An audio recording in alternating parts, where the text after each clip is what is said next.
Xiao Yan menoleh perlahan setelah mendengar jeritan marah Jiu Feng yang dipenuhi dengan niat membunuh. Mata dinginnya seperti binatang buas saat mereka menatap Jiu Feng.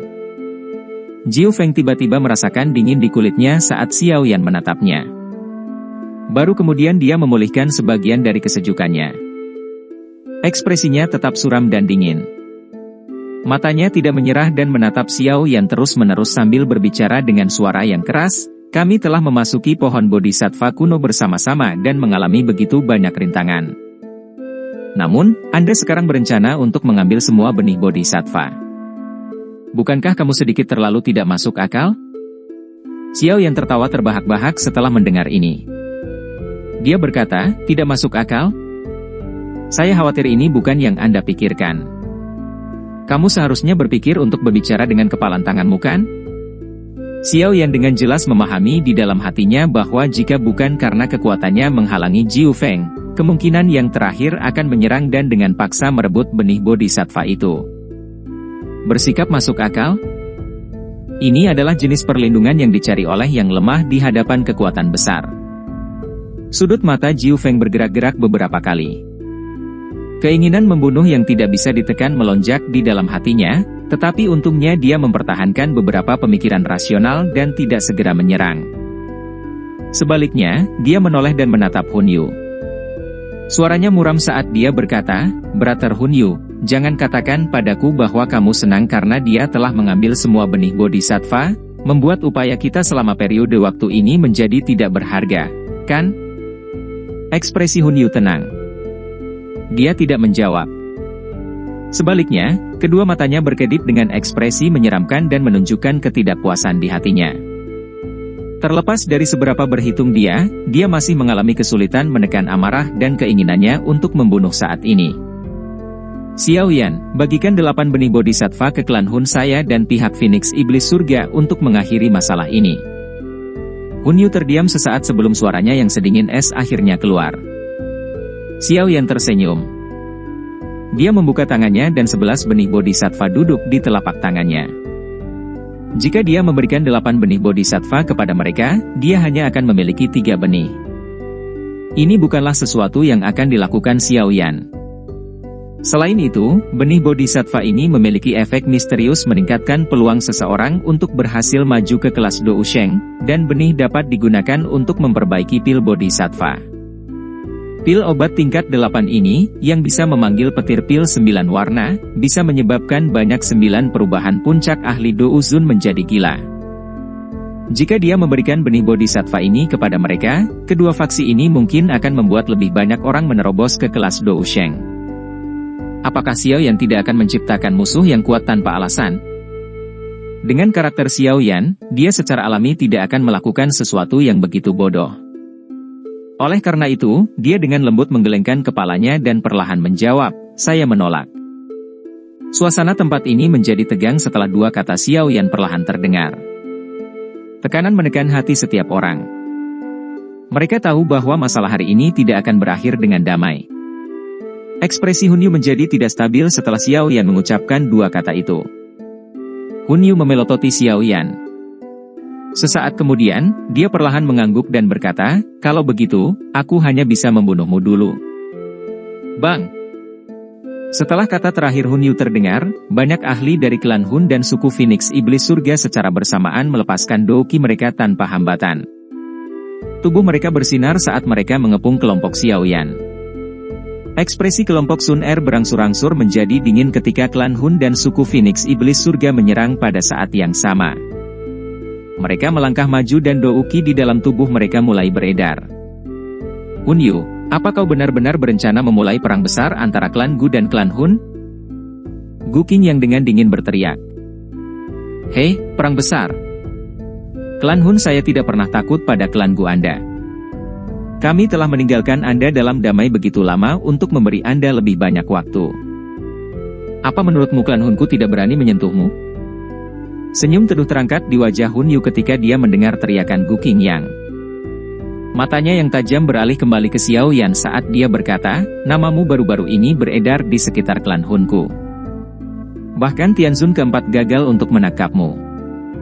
Saat itu, saya memberitahu mereka bahwa kami harus bertindak tegas jika kami akan bertemu denganmu, tetapi orang-orang tua itu jelas tidak peduli. Anda hanya berhasil bertahan sekarang karena mereka tidak peduli, namun, saya pikir kita harus mengakhiri sikap tidak peduli ini. Douki hitam pekat tiba-tiba melonjak keluar dari tubuh Hunyu ke segala arah setelah kata-katanya terdengar. Gelombang demi gelombang riak dingin terus menyebar dari tubuhnya. Ekspresi serius melonjak ke wajah kelompok Sun Er saat mereka merasakan riak megah yang menyebar dari tubuh Hunyu. Hunyu ini bisa menduduki peringkat 3 besar di antara generasi muda klan Hun. Orang seperti itu relatif merepotkan untuk dihadapi. Serahkan Xiao Yan padaku. Saudara Jiu Feng, yang lainnya akan diblokir oleh suku Phoenix Iblis Surga Anda dan ahli lainnya dari klan Hun. Jiu Feng mengangguk setelah mendengar kata-kata Hunyu. Dia melirik Xiao Yan dan berkata, aku ingin menghadapi bocah ini dalam pertempuran, tapi karena saudara Hunyu sudah berbicara, aku akan menyerahkannya padamu. Menyerang. Bang. Hasrat mematikan melonjak di mata banyak ahli di sekitar kelompok Sun Er setelah tangisan dingin Jiu Feng terdengar. Pilar Douki yang kuat bersiul ke arah kelompok Sun Er tanpa ampun. HMPH. Dihadapkan dengan serangan dari banyak ahli dari klan Hun dan suku Phoenix Iblis Surga, kelompok Sun Er mendengus dingin. Lengan baju mereka diayunkan dan pilar Douki itu dimusnahkan ketika mereka masih 10 kaki jauhnya dari tubuh mereka. Meskipun kelompok mereka lebih kecil dari klan Hun dan suku Phoenix Iblis Surga, kualitas mereka sedikit lebih baik. Xiao Yan gegeh, kenapa kamu tidak meninggalkan Hunyu untuk aku tangani?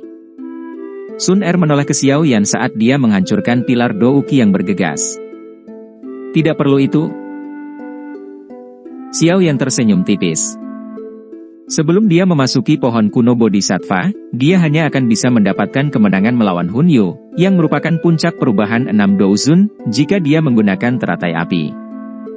Sekarang, tingkat Xiao Yan dan kekuatan bertarung benar-benar melampaui Hunyu. Apa yang dimiliki Hunyu yang membuatnya bisa bertarung dengan Xiao Yan? Kalian semua hanya perlu berurusan dengan Jiu Feng dan yang lainnya.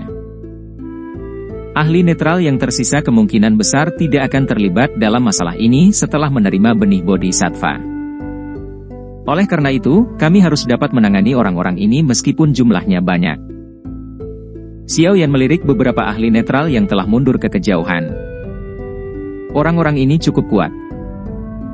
Jika mereka membantu kelompok Hunyu, tekanan yang akan mereka hadapi akan meningkat. Jika Xiao Yan tidak khawatir tentang mereka bergabung dengan musuh-musuhnya, dia akan dengan senang hati mempertahankan beberapa benih Bodhisattva lagi. Kamu harus berhati-hati, Sun Er tidak bersikeras setelah mendengar kata-katanya. Dia hanya mengangguk. Xiao Yan tersenyum. Dia melangkah maju dan perlahan berjalan keluar dari lingkaran yang telah dibentuk oleh suku Phoenix Iblis Surga dan klan Hun. Orang-orang itu menyerah saat dia keluar.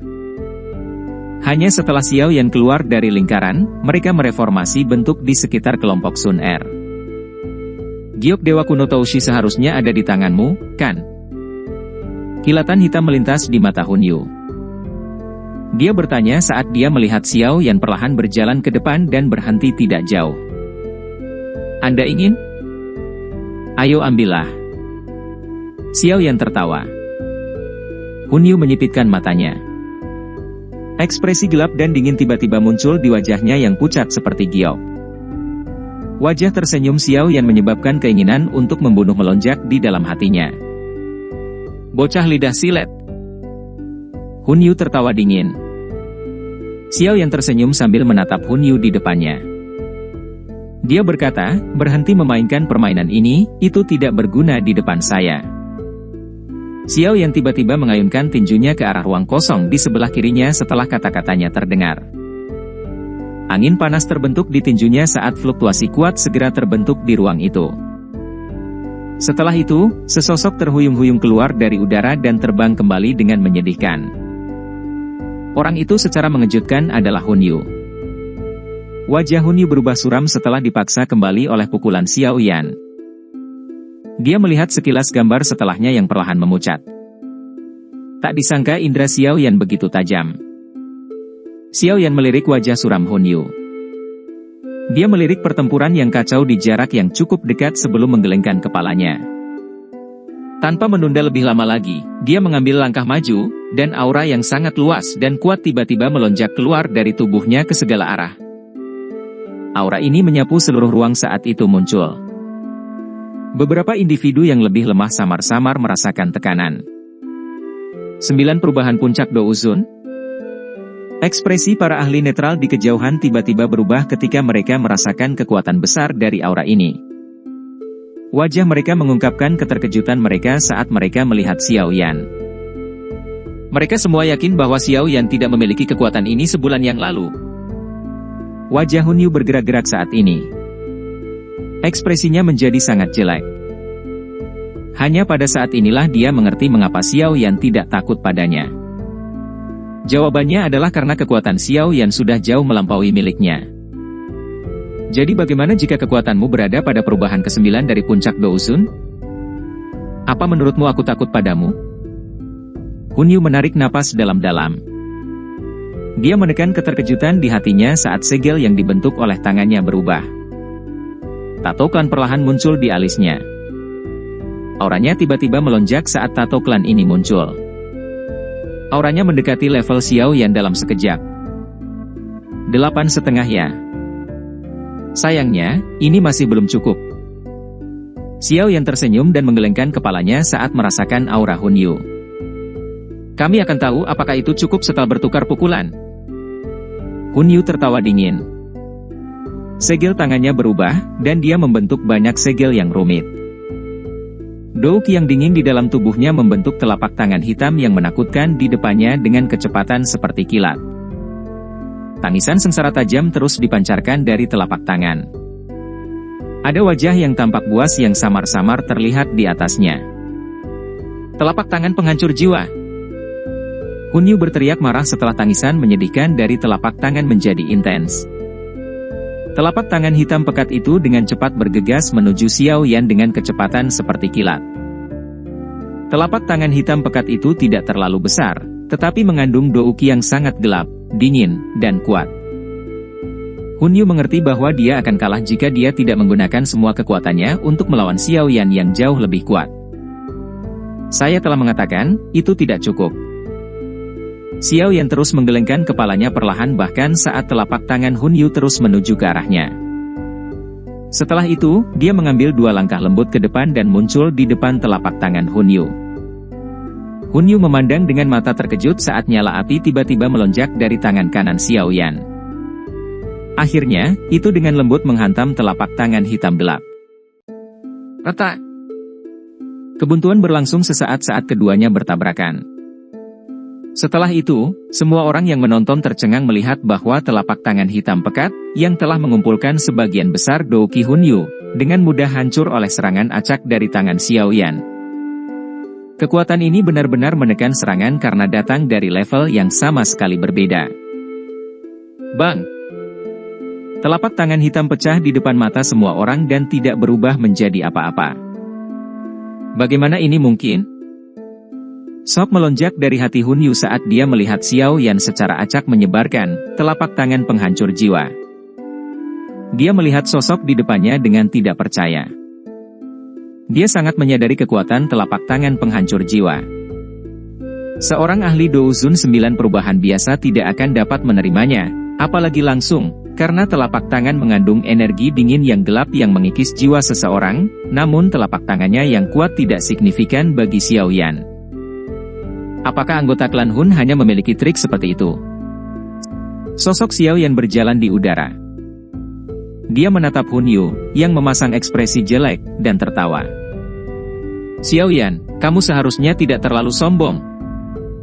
Ekspresi Hun Yu adalah kegelapan yang berbahaya saat dia menatap Xiao Yan. Hatinya dipenuhi dengan ketidakpuasan.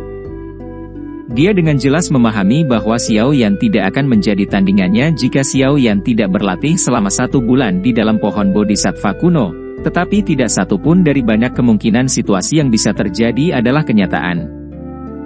Haha. Xiao Yan tersenyum saat mendengar tangisan Hun Yu yang dingin dan dingin. Tangan Xiao Yan tiba-tiba terayun dan sekumpulan besar api panas meletus dari lengan bajunya. Setelah itu, nyala api membentuk tangan api berukuran 1000 kaki yang menyambar Hun Yu dengan kecepatan seperti kilat. Hun Yun mengatupkan giginya karena tidak puas saat melihat serangan Xiao Yan. Kabut hitam melonjak dari tubuhnya sebelum berubah menjadi banyak binatang kabut hitam yang ganas. Mereka berteriak dengan liar saat mereka menerkam ke arah tangan api besar. Bang bang! Tangan api besar menghantam binatang hitam ini. Ketika binatang kabut hitam yang ganas bertabrakan dengan tangan, mereka semua diledakkan menjadi asap dalam sekejap.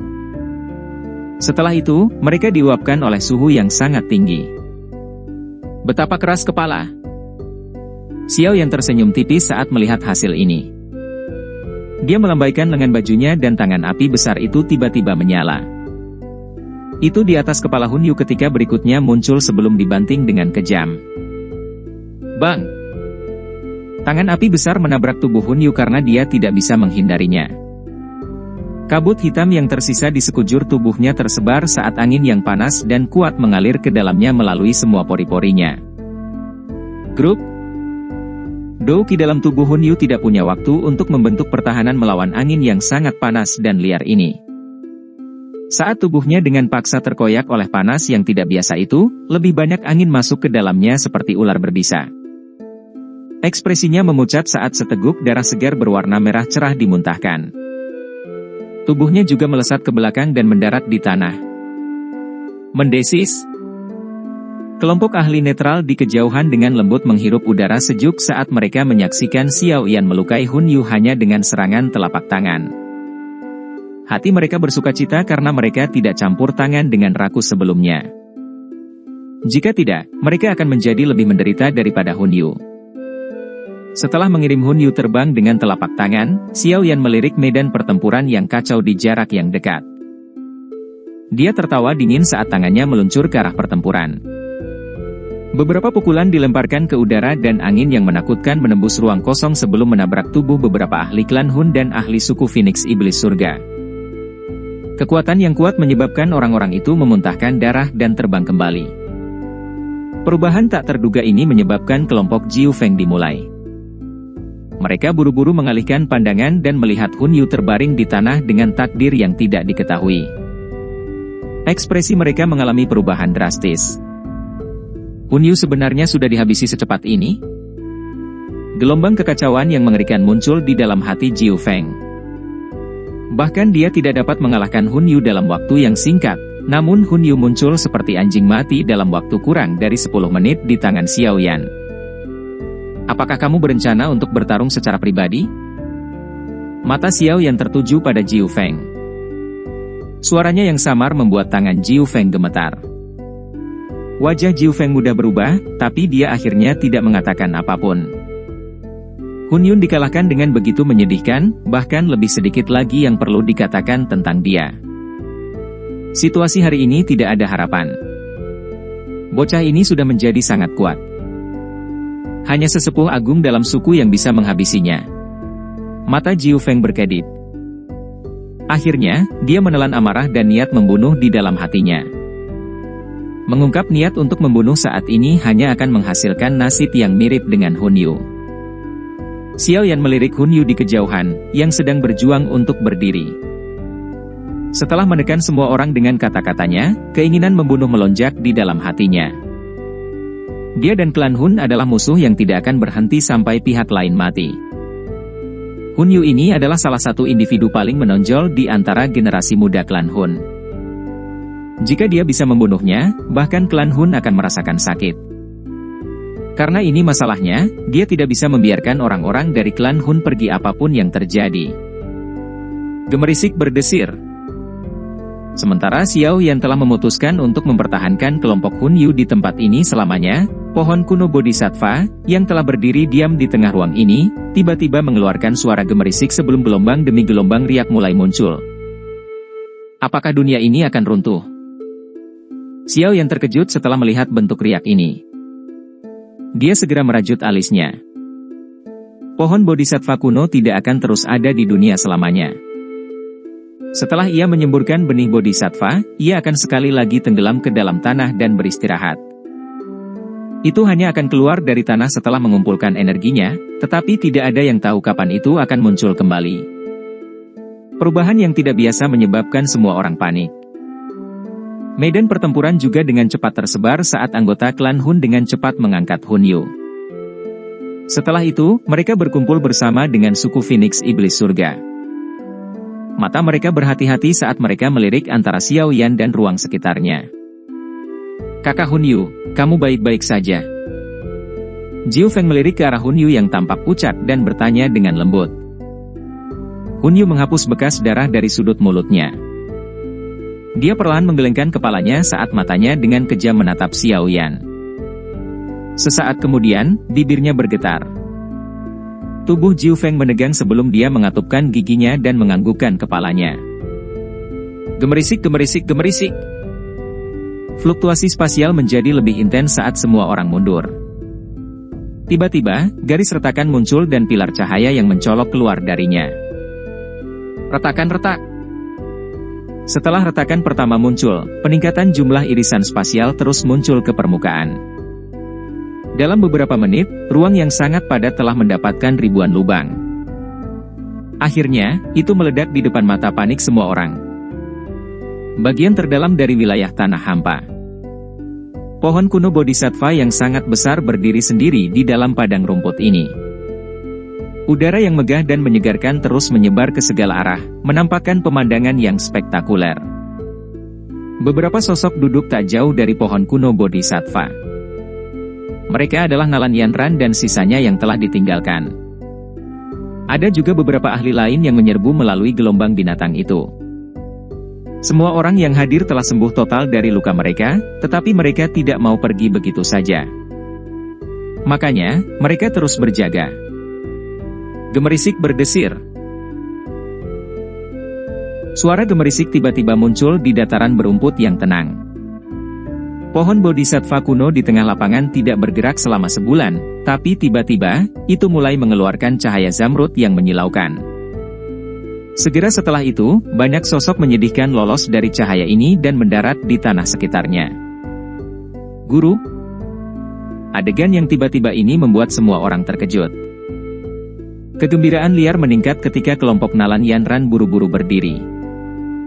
Mata mereka dengan senang hati melihat sosok di kejauhan. Kami akhirnya keluar. Kelompok Guking yang menghirup udara segar padang rumput. Mereka merasakan kegembiraan karena selamat dari bencana. Bagaimana orang luar bisa membayangkan bahaya yang mereka alami selama sebulan yang singkat ini?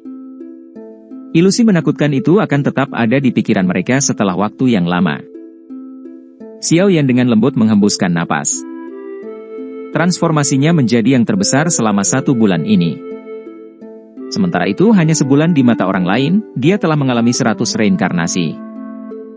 Pelatihan reinkarnasi mungkin tidak memungkinkan kekuatannya untuk benar-benar melonjak, tetapi tanpa disadari telah meninggalkan sesuatu yang dapat mempengaruhi. Gemerisik berdesir. Pohon kuno bodhisattva mulai bergetar setelah orang terakhir diusir. Cahaya melingkar dilepaskan dari bawah pohon kuno bodhisattva.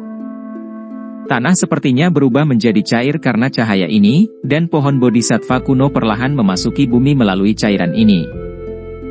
Ekspresi banyak orang berubah saat melihat pohon kuno bodhisattva memasuki tanah. Hati mereka dipenuhi dengan ketidakpuasan.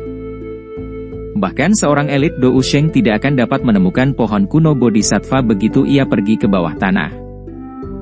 Dengan kata lain, saat seseorang dapat melihat pohon kuno bodhisattva adalah saat pohon itu muncul lagi di dunia. Mungkin ribuan tahun sudah berlalu saat itu. Sayangnya, kami tidak menemukan hati bodhisattva.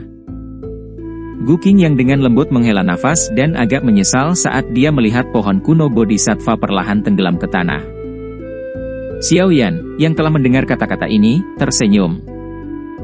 Tangannya dengan lembut mengusap bagian dadanya di mana jantung yang jernih seperti zamrud berdebar sekarang berada. Ini adalah hati bodhisattva yang legendaris, tapi Xiao Yan belum menyempurnakannya. Begitu dia benar-benar menyempurnakannya, dia akan bisa masuk ke kelas Dou Sheng. Abang Bodhisattva, terima kasih banyak. Semoga kita bisa bertemu lagi di masa depan. Xiao Yan dengan lembut bergumam saat menyaksikan pohon kuno Bodhisattva tenggelam lebih dalam di bawah tanah. Hatinya merasakan penyesalan. Pohon kuno Bodhisattva ini tidak memiliki kecerdasan sejati. Jika tidak, itu akan menjadi ahli sejati di benua Douki. Jika dia bisa berteman dengannya, bantuan yang akan diberikannya akan luar biasa. Bang! Pohon kuno Bodhisattva akhirnya tenggelam ke tanah di depan banyak pasang mata. Setelah jejak terakhir cahaya Zamrud menghilang, dataran berumput ini sekali lagi menjadi kosong. Xiao Yan dengan lembut menghela nafas di dalam hatinya saat dia melihat pohon kuno Bodhisattva benar-benar menghilang. Dia baru saja akan berbicara ketika ekspresinya tiba-tiba berubah. Ruang di sekitarnya tiba-tiba menjadi sangat terdistorsi. Itu seperti penjara yang menyegel mereka.